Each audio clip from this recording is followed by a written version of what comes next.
Falso TV mutfaktan patates menemen. Yarım çay bardağı zeytinyağı alınır. 1 adet küp küp doğranmış patatesler ilave edilir. Patatesler biraz pişmeye başlayınca 1 çay kaşığı tuz, yarım çay kaşığı karabiber eklenir.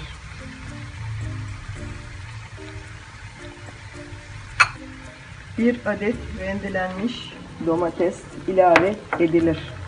1 yemek kaşığı kadar ketçap ilave edilir. Domatesler suyunu çektikten sonra 1 adet yumurta ilave edilir. Üzerine bir miktar tuz ilave edilir. Kapak kapatılır, pişmeye bırakılır.